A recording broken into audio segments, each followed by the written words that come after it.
আরে খিবা ছেলে মামার খিবা গে আনাছে নবী গো কিভাবে প্রশংসা করব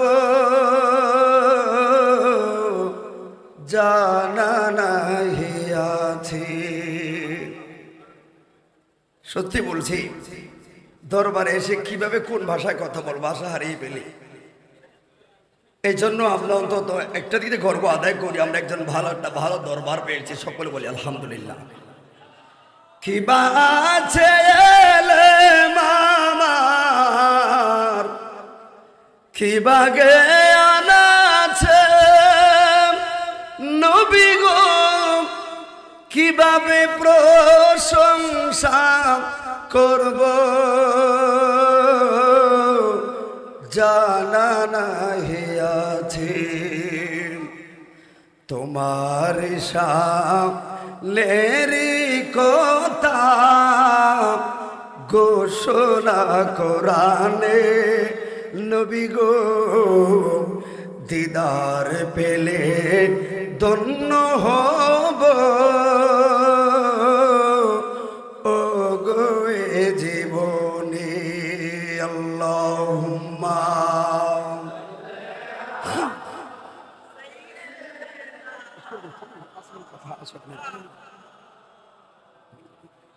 ওয়ালা আলি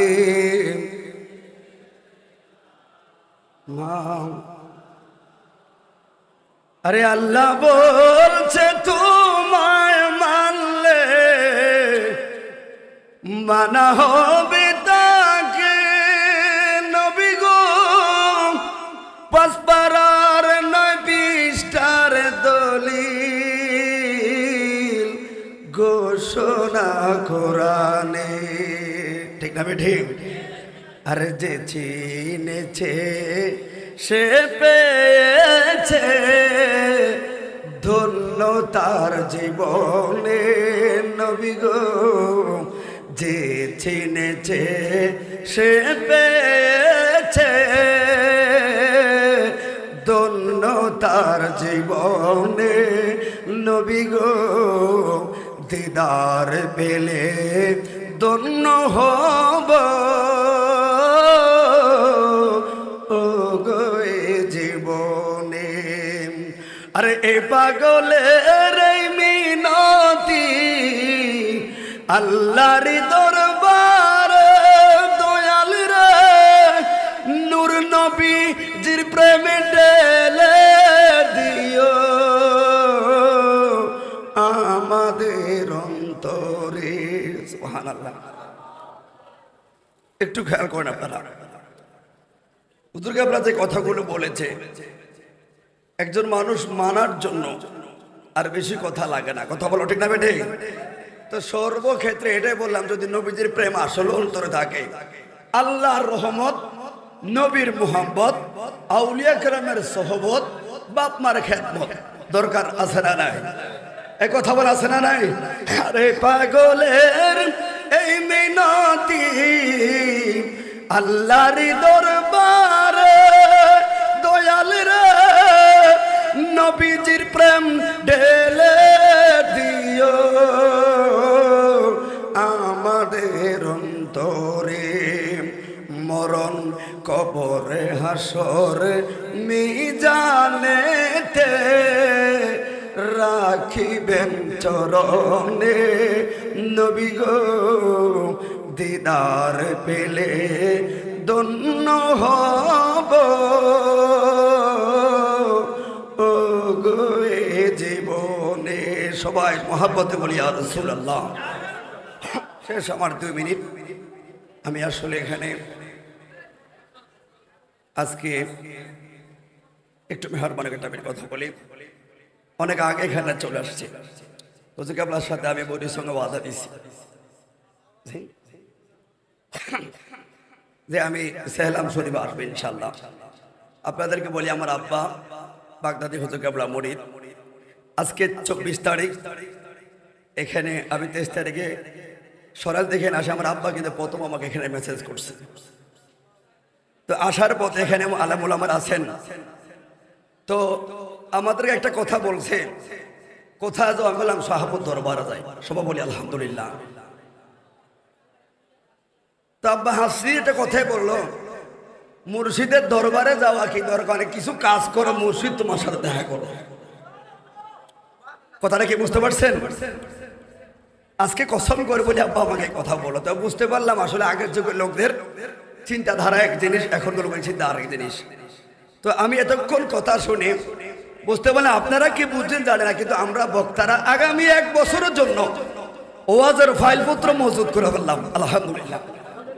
কিভাবে কোন কৌশলে দানের ওয়াজ করা যায়, কিভাবে কোন কৌশলে ইশকে রাসূলুল্লাহর ওয়াজ করা যায়, কিভাবে কোন কৌশলে নবীর মুহাব্বতের কথা দা, আল্লাহর রহমতের কথা বলা যায়, কৌশলগুলো না ধরতে পারলে বক্তারা কিন্তু ধরতে পারছে। কথা বলা ঠিক না বেঠে? তো শুধু আমি আপনাদেরকে একটা কথা বলবো এটাই, যে সর্বক্ষেত্রে শোনার বোধে থাকেন না বাবা, একটু মানার চেষ্টা করবেন, দেখবেন এক একজনের হৃদয়টা মদিনার আয়না হয়ে যাবে। সবাই বলুন আল্লাহুম্মা আমিন। পরিশেষে আমি একটা কথা বলি, আমরা জানি হাদিস শরীফে আছে যে 7 ধরনের লোক আল্লাহর লামুকান রহমতের ছায়া পাবে। আল্লাহ পাক সবাইকে কবুল করুক, সকল বলুন আমিন। এর মধ্যে নাম্বার 1, এক নাম্বার হলো ইমামুন আদিলুন, ন্যায় বিচারক। কাল্লা জিল্লুহু ইল্লা ফি জিল্লু, একমাত্র আল্লাহ পাকের রহম ছাড়া আর কোন রহম থাকবে না। আল্লাহ পাক সেই রহমতের ছায়ায় আমাদেরকে আপনাদেরকে সবাইকে কবুল করুক, সকল বলুন আমিন। তো সবাই খাওয়া খাইতেছেন, এই মুহূর্তে কথা বলাটা কেমন হচ্ছে? তারপর একটু আপনাদের কাছে কথা বলি, যেহেতু মুর্শিদের দরবারে আসলাম, আমরা সকলে বলেন মুর্শিদের দরবারে আসলাম, সকলে বলবেন হ্যাঁ আমরা মুর্শিদের দরবারে আসছি। কথা বলা ঠিক না বেঠে? কথা বলা ঠিক না বেঠে? আরে খানাও যারা কাজ জানে খানাও খাইতে পারে। কারণ একটা মনে রাখবেন, এক পাগলকে ভিক্ষা করতে যাইতেছে, ভিক্ষা করবো এমন একটা জায়গা, বাদশার বাড়ি করি আমি যা করে খোদায় বড় লোক হইলে একবারে দেখে বাদশা এভাবে হাত পাইতে রাখছে। তো লোকটা জায়গায় ভিক্ষার কার কাছে হয়তো আমার চাইতে আরো বড় ফকির, হয়তো আরো বড় ভিক্ষা করতেছে। তবে একটা কথা মনে রাখবেন, আর বাদশার দ্বারা যাওয়া লাগবে না। এখন বুঝতে পারতেছি পীর মাশায়েখরা বড় বড় জমিদাররা কার কাছে চায়, চাওয়ার কৌশলটা জানতে পারছি। কথা বলো ঠিক না বেঠে? এই জন্য ওলি আল্লাহর দরবারে আসবেন, সাহাবত দরবারে আসবেন, বাগদাদি বাবার কদমে আসবেন। মনে রাখবেন আমরা ওলি আল্লাহর দরবারে কি সবাই সেজদা করি? আমরা কি মাথা সেজদা করি? সবাই বলে মাথার কি সেজদা করি না জিয়ারত করি? আমরা কি জিয়ারতে বিশ্বাসী না সেজদায় বিশ্বাসী? সবাই বলেন কি বিশ্বাসী? তো যারা ভণ্ড কথাগুলো বলে এদেরকে মনে রাখবেন, এরা ভণ্ডামি করতেই থাকবে, আর ওলি আল্লাহর প্রেমিকের ঢল দিন দিন বাড়তেই থাকবে, বাড়তেই থাকবে, বাড়তেই থাকবে। কথা বলুন ঠিক না বেঠে? পরিশেষে সবার কাছে একটাই কথা দিয়ে আমি বিদায় গ্রহণ করছি, আর কোন দোন সাইনা মুর্শিদ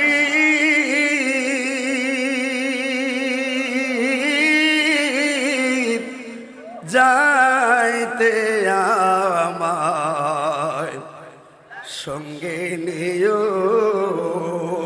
আপনারা খাইতে পারেন, শুধু অসুবিধা নাই, বলুন মনে মনে অন্তত বললেন, আর কোন দোল সাইনা মুর্শিদ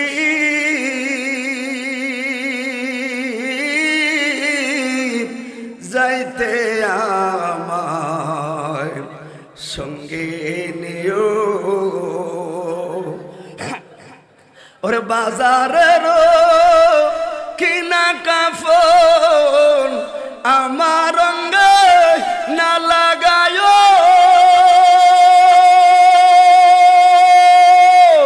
আমার কাউকাব মুর্শিদের সিরা জামা কাফনেলা গাইয়া দিও। আল্লাহু আকবার। আরে বাজারের কিনা কাফন আমার রঙে না লাগায়, আমার বগদম দিরুসিরা তেনা কাফনে গাইয়া দিও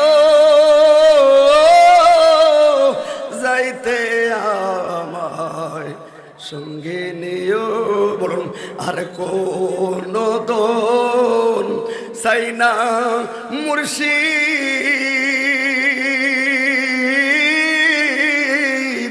যাইতে আমায় সঙ্গে নিও। আসসালামু আলাইকুম ওয়া রাহমাতুল্লাহি ওয়া বারাকাতুহু।